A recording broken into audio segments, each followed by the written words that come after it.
Hey, what is up guys, Gypsy, and we are back here today for my NPL Season 8 playoffs round 1 coverage. But before I jump into that, gotta do a bit of housekeeping. Obviously an NPL video didn't go up last week, and that is because my opponent Rob and I, we didn't end up playing. Rob and I had already clinched playoffs at this stage in the season, and he had a really busy week approaching with school exams and stuff like that. So he ended up giving us the forfeit win because we'd both clinched, and he didn't want to play, and I totally get it.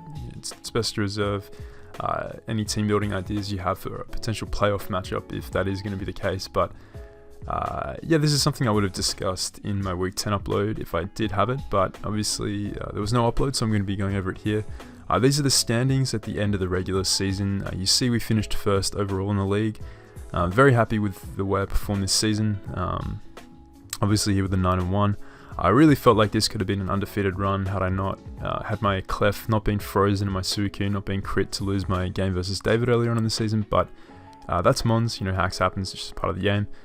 So yeah, very happy with my run this regular season. I feel like this is one of the more dominant regular seasons I've had. I know like the first season I played in the NPL, it was an undefeated run, and that was obviously really nice. But this season I felt particularly so. The regular season was quite a dominant one.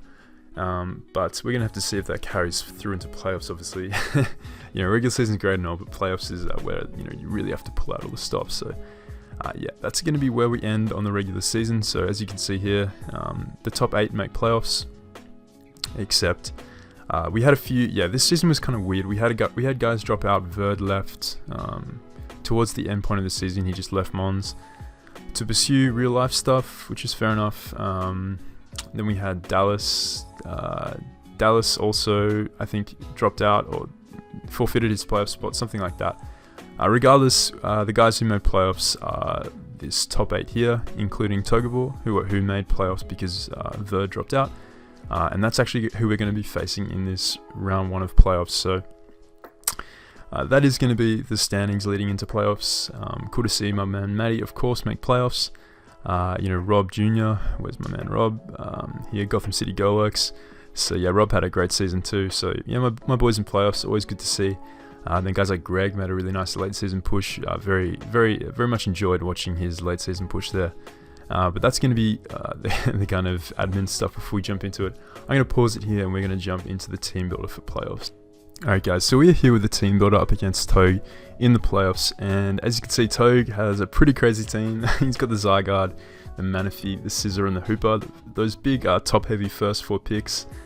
This team was originally drafted by Daniki, but unfortunately he had to leave due to personal reasons this season. Like I said, this season was a bit of a mess in terms of people dropping, and Togobor came and filled his spot. He's a guy who is an old NPL player from a while back. He's been playing here for a long time. He took a break and now he's back. So yeah, definitely an old face. And yeah, Togue and I have played quite a bit in the NPL. So yeah, I know what kind of player Togue is. He's a very solid player, certainly, and he's used this team very well in the end point of the season after he took over from Dan. So yeah, this is going to be no easy playoff round, certainly, as Manaphy, Hooper, Scizor, and Zygarde are just threats, big threats to a lot of teams. Granted, I do have some nice checks to it, but I do have some nice checks to stuff like Hooper, to stuff like Manaphy, Hooper, I guess you could say, in Mana Buzz. As good of a check as that can be, really. Mega Scizor is checked by a few things on my team. Zygarde doesn't really have amazing checks, but I have a few answers to it. But ultimately, it's going to be a pretty offensive game in my opinion. He doesn't have a lot of great checks to Medicham at all, really. Like, he doesn't have a Ghost type. He doesn't have a really fat Psychic. His Psychic type is the Hooper, so that thing just gets blown away by High Jump Kick. His switch into High Jump Kick really is like Fizdef Pelipper with Wakanberry. To dodge a High Jump Kick, a Thunder Punch the following turn, but honestly I don't think he'll bring that. If he does bring Pelipper, I am expecting it to be a Scarf variant to allow him to revenge stuff like Medicham, Garchomp, Nihilego. So yeah, I'm really not expecting a bulky Pelipper, and if he does bring it, then I'm going to be able to determine that earlier in the game with Fake Out damage and stuff like High Jump Kick damage if he does use that as a pivot. And yeah, that's going to be pretty nice. But yeah, ultimately, if he does bring Pelly, I am expecting a more offensive Scarf version. So we're going to jump into the team. Off to the left, you see we have the Mega Medicham here. So yeah, just a max Medi this week. The reason I'm running max is because of Manaphy, plain and simple. Manaphy is a massive threat. And if I can at least speed tie with the timid Manaphy, I have, one more check to that. Fake out into Thunder Punch, fake out into High Jump Kick, just blow that thing away. If he's offensive, it just gets OHKO'd by High Jump Kick, which is really nice. And yeah, like I said, Medi is just a monster. If I can make aggressive doubles with this thing, it just puts on an insane amount of pressure. But really, like, I can just bring it in off a sack, I can bring it in off a Wish from Michael Fable, which I do have on the team. But yeah, ultimately I'm going to be preserving Medi as a win con here. Fake out plus Bullet Punch in conjunction with Hazards is going to be really big this game.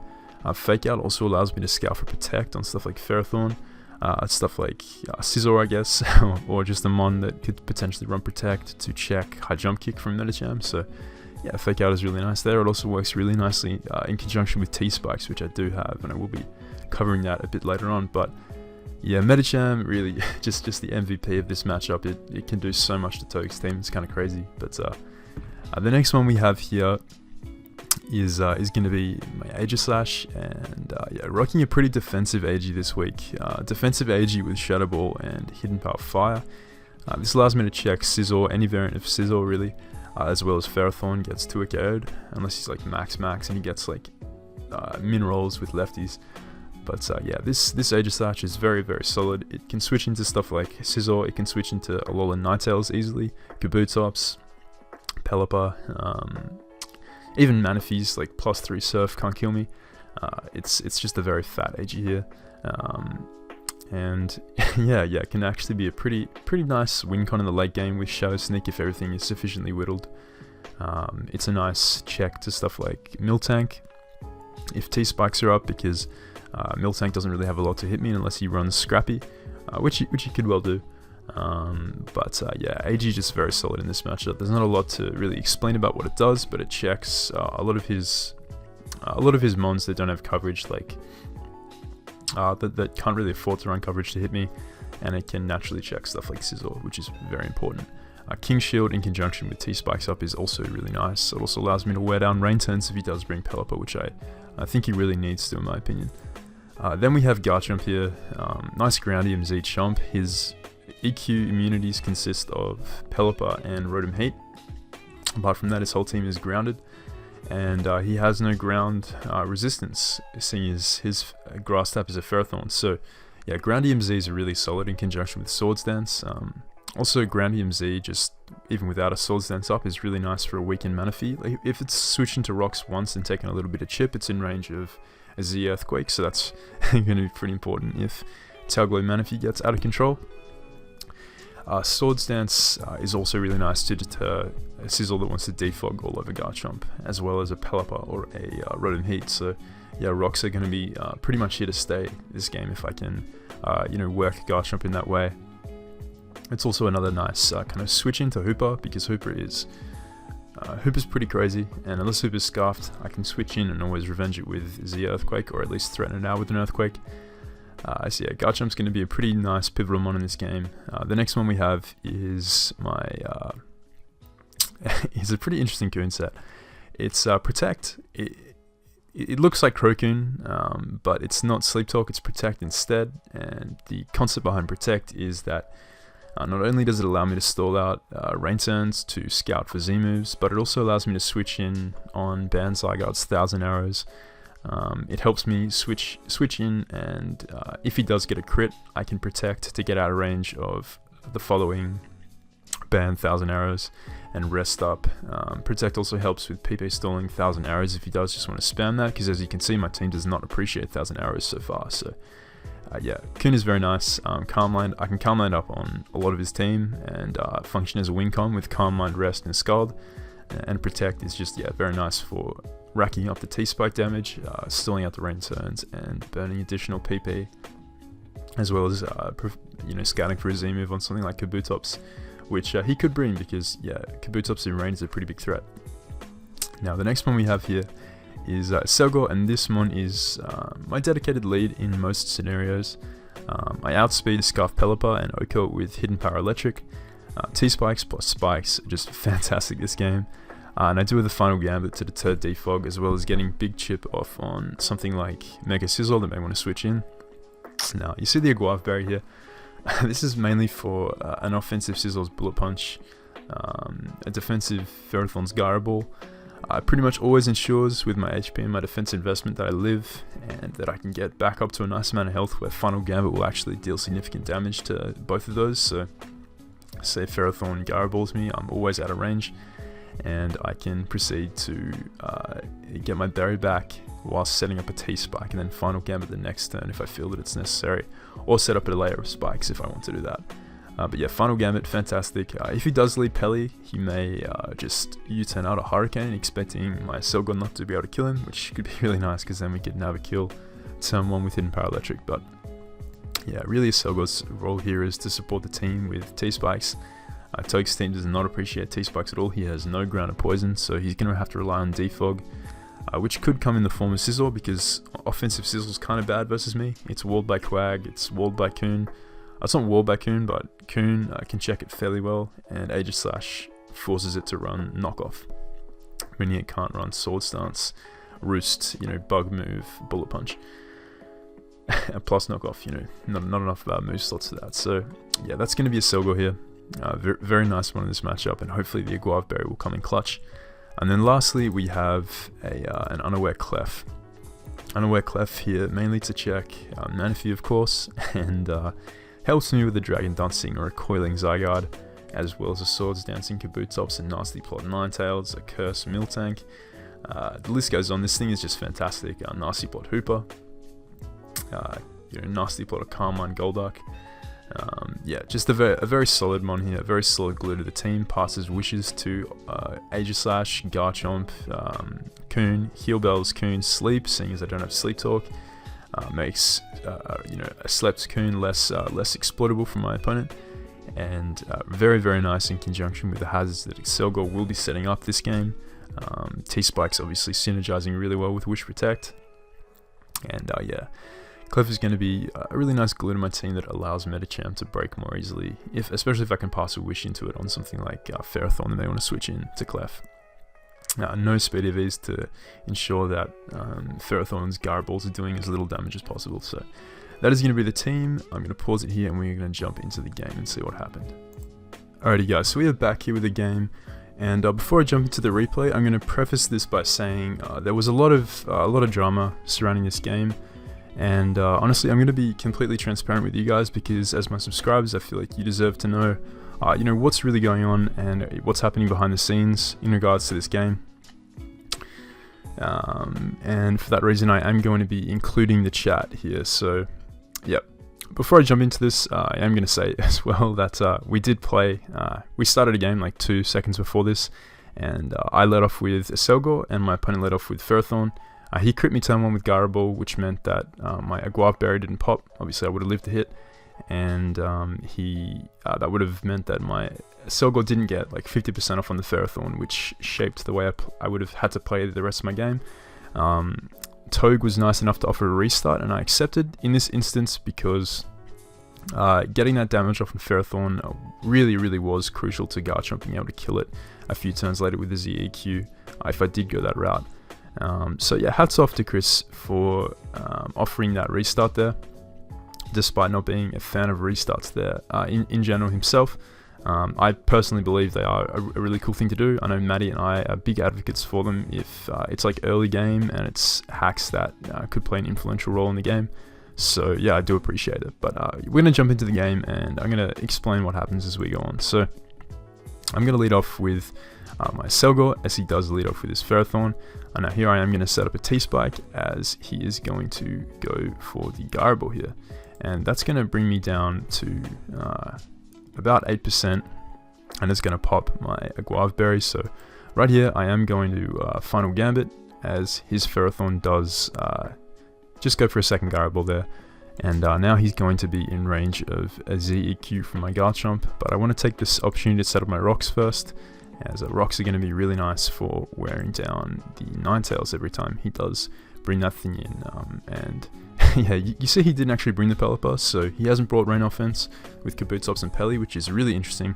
His team looks extremely weak to Medi, which I wasn't expecting him to bring a team like this that is so vulnerable to high jump kick, but this leads me to believe that he might have like Protect on a few mons. He might be like Scarfed Hooper, probably the Beery Berry Ninetales, but even so, that thing needs to stay above like 75% to avoid the Oko from Bullet Punch, so unless he's like really bulky, and Zygarde is threatened by the Ice Punch, so yeah, he could be defensive Manaphy, but that thing does not check Medicham either, so yeah, I'm pretty curious to see what on his team can actually switch into Medicham, but yeah, he's going to go for the spikes here, as this turn I am going to take him out with his Z Earthquake.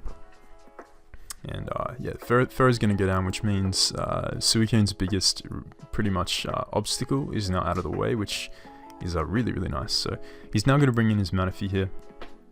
And not wanting to die to an Ice Beam here, I am going to switch out into my Clefable, as he just fires off the Surf here. And that reveals that he's either not invested at all or very little investment in special attack on that Manaphy. So I'm going to Wish Up here with my Clef and proceed to pass it out to Chomp. This works in a multitude of ways. If he does go for the Bullet Punch here versus my Clefable, obviously my Garchomp chews that, receives the Wish back. If he goes for Knock, expecting AG, I chew that, get the Wish back. I'm just a Z move, so I don't lose an item or anything like that. If he goes for Defog here, which is a very viable option, not wanting anything else to get poisoned on his team, then I will be able to set my rocks up an SD to prevent the Sizzle from just constantly being able to defog and wear me down with Defog plus Bullet Punch. So yeah, that is actually what's going to happen. He is going to go for the Defog this turn. So unfortunately, Aselgor's T-Spikes didn't get to put in the work I really wanted them to. However, this implies this Sizzle is not a threat offensively. His Manaphy is also poisoned, so unless that thing is Rain Dance, which it could well be, especially because of the way he didn't seem to be invested in special attack, so he could be like a bulky Rain Dance rest set with Surf, or another option is that he's like just a rest set without Rain Dance, like Rest Talk or something like that. Either way, having that thing poisoned is really, really nice, and I have a few other ways of checking Zygarde, so it's not like I need the T-Spike up to check that thing. And I can get rocks up with my Garchomp to chip down the Hooper and the Ninetales. So that's what I'm going to do here. I'm going to click Stealth Rock as he does, opt to switch out into his Manaphy, probably scouting for the Fire move from the Garchomp.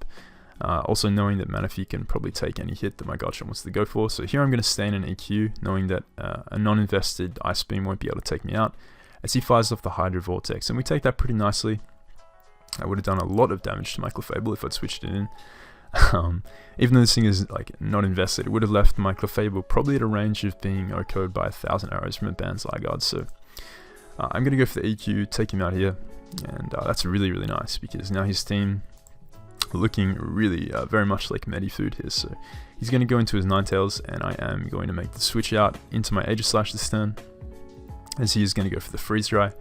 And that's going to do nothing, as my AG will be able to remain at a nice amount of health after the lefties, and he's going to switch out into his Hooper. So he's going to take nothing from this, implying that he's Assault Vest, which is like very, very specially defensive, but I'm pretty sure he's Assault Vest because he does have special attack investment. That's going to be confirmed this turn, as I do go into my Suicune here.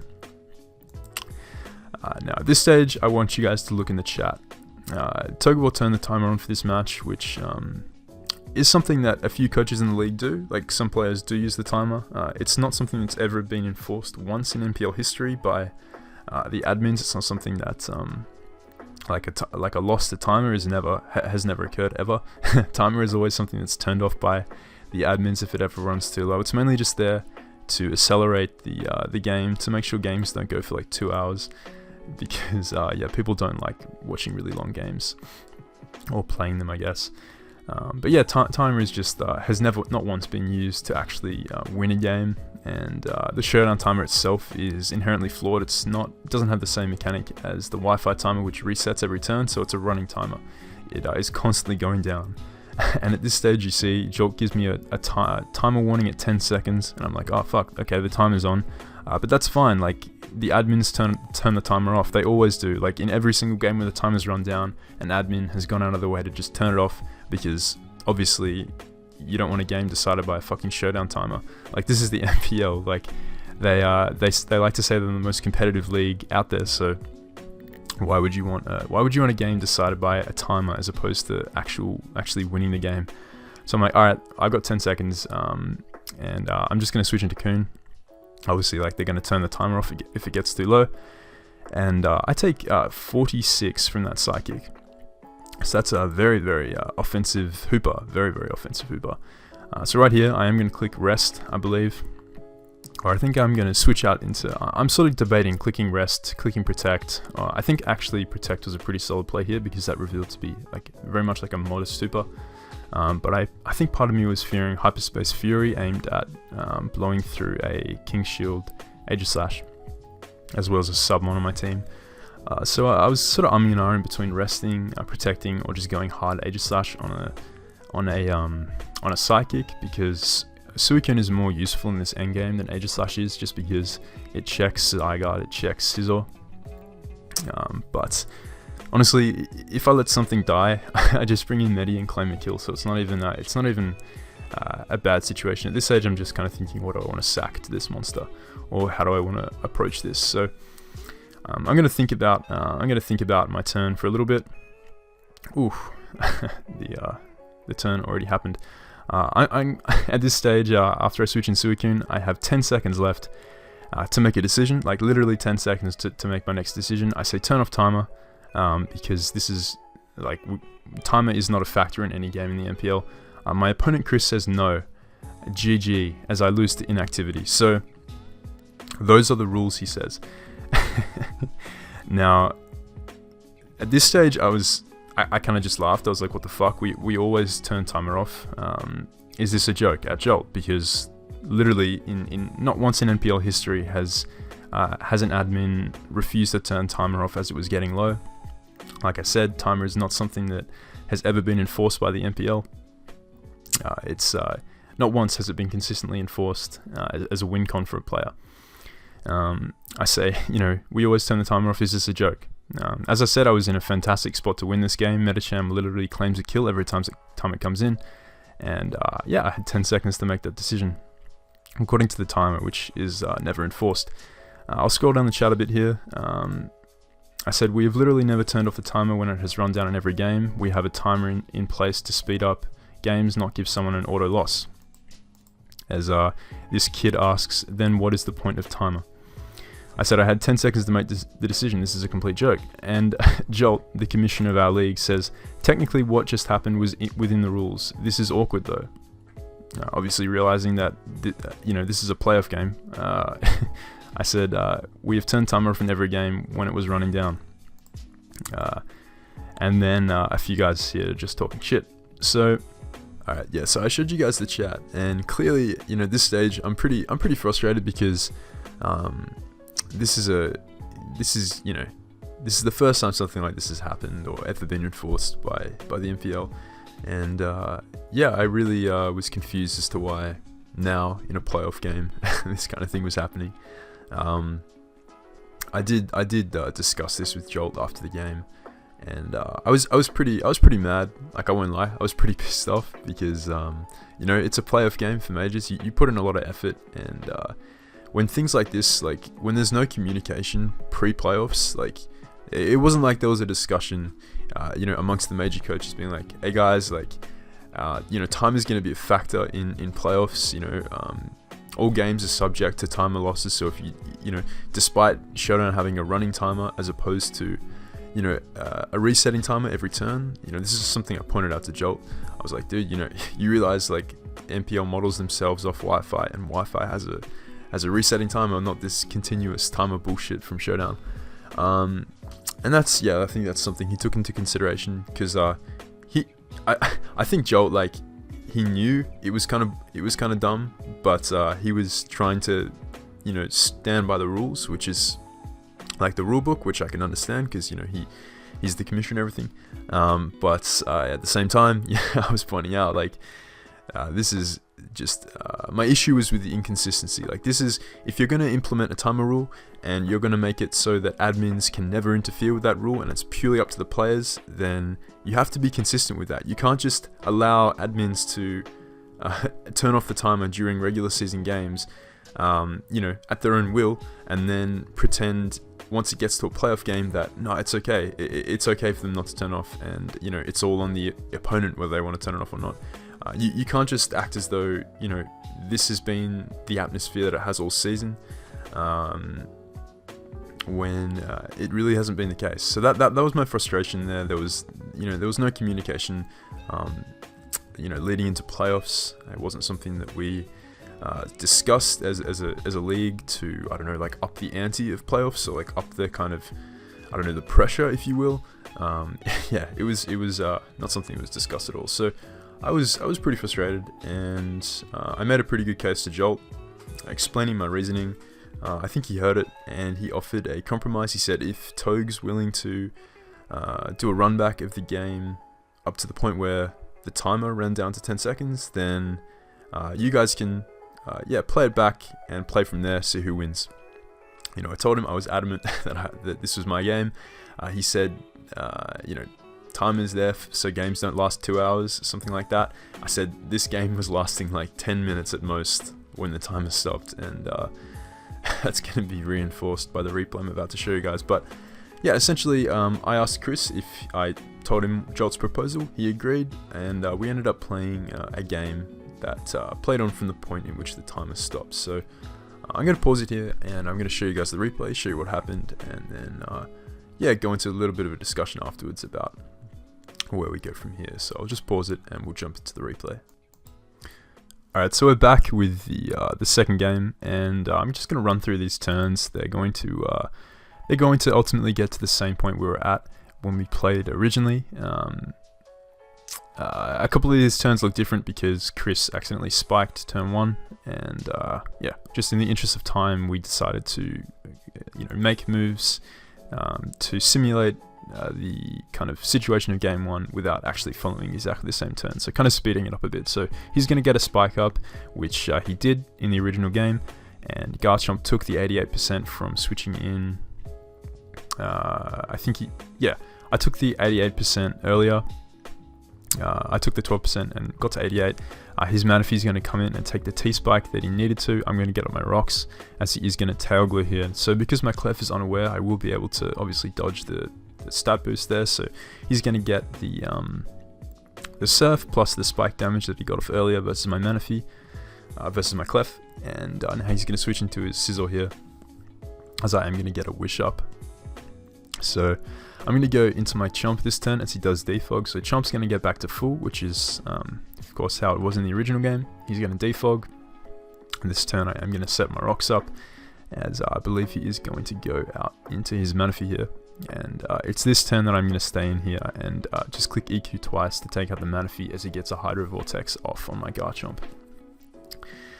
So it's all looking pretty normal up to this point. His Manaphy is going to go down this turn. And I believe next he is going to bring in his Ninetales to take the round of rocks and deal the 9% to my Age Slash. So I'm going to go into AG here as he fires off his Freeze Dry, and then he's going to bounce off. And this turn he is going to switch back out to his Hooper, and we're approaching the point where the game 1 ended, where the timer stopped in game 1, and Hooper is going to be left at 60 after the hail damage and the Shadow Ball plus rocks. So now I'm going to bring in Coon, and he is going to do Click Psychic here. So this is where the game ended originally. This is where the 10-second timer ran down in the first game, and it's from here that we are going to play on. So I'm going to go back into my Aegis Slash here, knowing that after clicking Protect to make him take a little bit more from the hail, and to see if he wanted to click Dark Pulse that turn, revealing if he did have it or not. As Psychic after the lefties, it's actually a roll.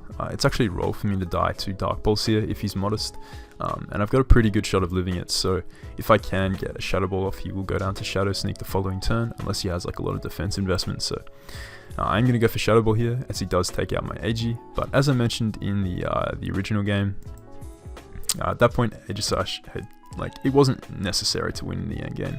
I have Bullet Punch for Ninetales, and I have Scizor.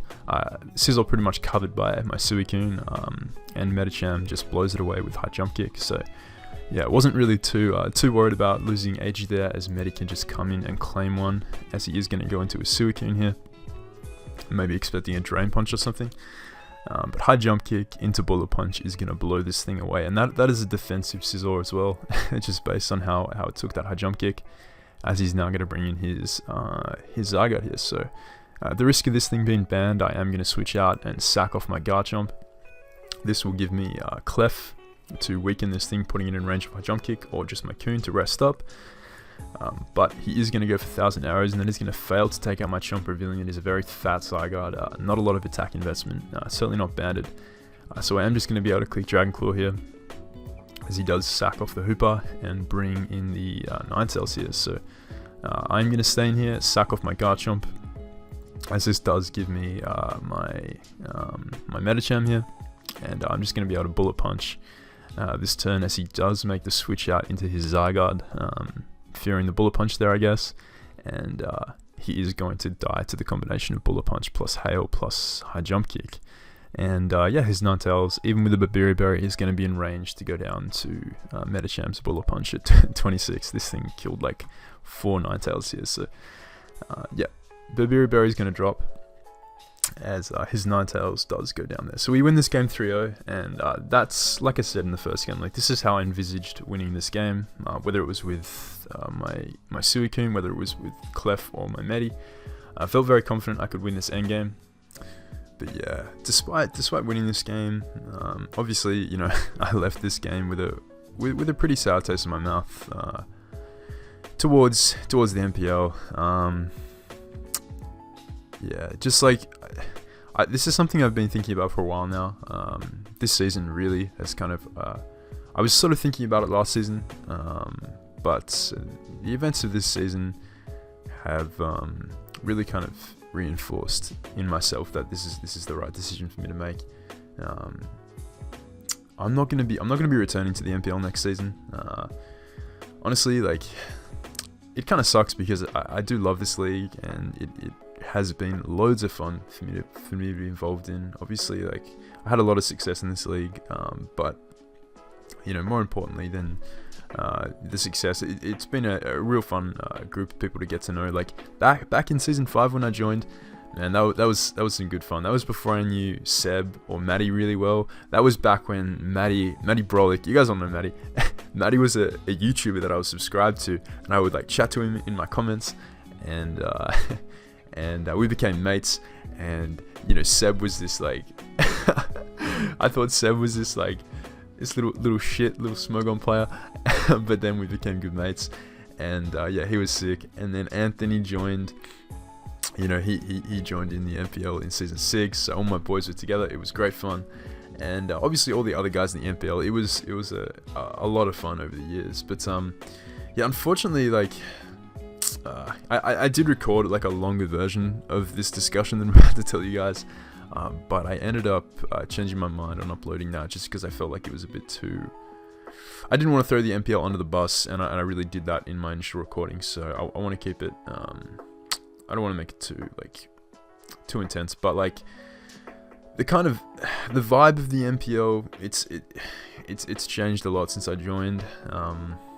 Not even just like stuff like this. Like, this personally, I think was just like the nail in the coffin. I don't like the way this was handled. I don't like the inconsistency and the lack of communication. You know, and the kind of just, I don't know. I don't like the way this was handled. I appreciate the fact that like Jolt and Kris were open to, you know, working around a very awkward situation, and I think they realized themselves it was, you know, it was just wrong. But yeah, I have my issues with the NPL a bit at the moment, and yeah, just the vibe isn't quite what it used to be. We've had an influx of players from, not even just players, like it's more so in regards to the server. It's just an influx of people. And with that has come a ton of disagreements between certain people. Yeah, some sort of bad blood, quite a bit of negativity. But that being said, like, just because I feel that way doesn't mean that everyone else does. A lot of people, I'm sure, still enjoy it. It's not what it once was. It's no longer as fun for me. And at the end of the day, we do this for fun. And I know my boy Matty has announced this previously, so I can't say it. He's not going to be returning next season either. So, honestly, playing Matty is one of the reasons I play in the NPL. Is to play, high level players. And losing Matty, I don't know. It wouldn't feel right, honestly, to play another season without my boy. But yeah. I really hope things turn around for the league, because, like I said, I got a lot of love for the NPL. It just doesn't work for me anymore. Obviously, I'm gonna see the season out. I'm not like just quitting here or anything like that. I got a pretty exciting match next week, actually. Spoilers for those of you guys who haven't seen the opposing playoff game. But I'm gonna be facing Matty, my boy Matty. So that's gonna be a fun game, and win or lose. Obviously, if we win that, I'm gonna go on to finals and play on there. But regardless, yeah, I have made a decision to step back. I do wish the NPL all the best. I hope moving forward that they can continue to grow, and that there's a lot of good fun players discovered. And yeah, you never know, there could be a new sort of peak in the NPL. I'm sure there will be. There's a lot of talent coming up from minors, but yeah, it's I hope you guys can understand. It's not something that it's not something that like a snap decision I made. Certainly wasn't from this game. It's something I've been thinking about for a while, and I think it's going to come to no surprises to a lot of people. I know a few other guys feel the same, and hopefully not too many of them leave the NPL, but if they do, I'm sure the NPL can fill their spots with some adequate replacements. So that's going to be it. If you guys want to know more about my reasoning, feel free to hit me up on Discord or something like that, but I'm sure you guys understand where I'm coming from. Like I said, it's got nothing to do with individuals so much as just the environment. It doesn't work for me anymore. But yeah, hopefully the culture does a bit of a 180 and moves to something more positive, because we know it can be. The NPL's been a great place in the past, so I hope they can get back there. But that is going to be it from me today, guys. I hope you guys did enjoy. I know today was a bit of a heavy video. There was some obviously some sort of, it wasn't as light tone as my battles usually are. There was a lot of mess in this video, but yeah, it was just one of those weeks. Hopefully you guys did enjoy the battle segment anyway. And if you are still listening, I hope you did enjoy it. Drop a like if you did. And I'll catch you guys next week for what should be a pretty fun game versus Matty in the semi-finals.